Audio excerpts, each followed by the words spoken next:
ছেলে আমার ওয়াইফকে চ্যাটিং করে বিভিন্ন ধরনের লোক লালসা দিয়ে যেগুলো টাকা ছিল সব নিয়ে চলে আসছে। টিকটকে পরিচয় মাত্র 15 দিনের, এর মধ্যেই সেই পরিচয় গড়ায় প্রেমে, আর সেই প্রেমের টানে 22 বছরের সংসার ও 4 সন্তানকে রেখে এক তরুণের সঙ্গে পালিয়ে যাওয়ার অভিযোগ উঠেছে এক নারীর বিরুদ্ধে। চাঞ্চল্যকর এই ঘটনা ঘটেছে সিলেটের পর্যটন এলাকা জাফলংয়ে।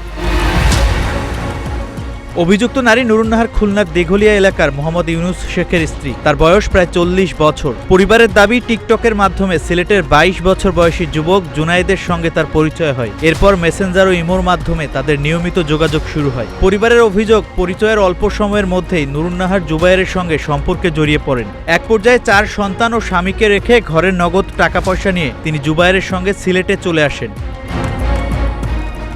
নুরুন্নাহারের স্বামী ইউনুস শেখ জানান, একটি আইনি জটিলতায় প্রায় 5 মাস কারাগারে ছিলেন তিনি। সেখান থেকে ফিরে এসে জানতে পারেন স্ত্রী বাড়িতে নেই। পরে খোঁজ নিয়ে জানতে পারেন নুরুন্নাহার সিলেটে চলে গেছেন। এদিকে অভিযুক্ত জুবায়ের জানান, টিকটকের মাধ্যমেই নুরুন্নাহারের সঙ্গে তার পরিচয় এবং সেখান থেকেই তাদের মধ্যে সম্পর্ক তৈরি হয়। নুরুন্নাহারের সঙ্গে সংসার করার ইচ্ছা রয়েছে বলেও জানান তিনি।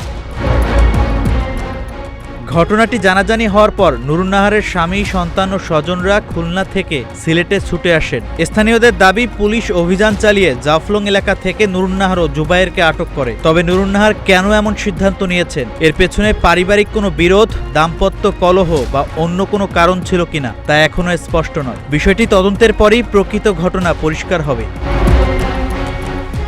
ভার্চুয়াল জগতের আকর্ষণ আর বাস্তব জীবনের কঠিন সত্যের মাঝে ব্যবধান যে কতটা মর্মান্তিক হতে পারে, জাফলংয়ের এই ঘটনা যেন সমাজকে সেই বার্তাই দিল। ক্ষণিকের মোহ যখন দীর্ঘকালের মাতৃত্ব আর বিশ্বাসকে হারিয়ে দেয়, তখন তার মাসুল দিতে হয় নিষ্পাপ সন্তানদের। Shahin Alam, green TV digital.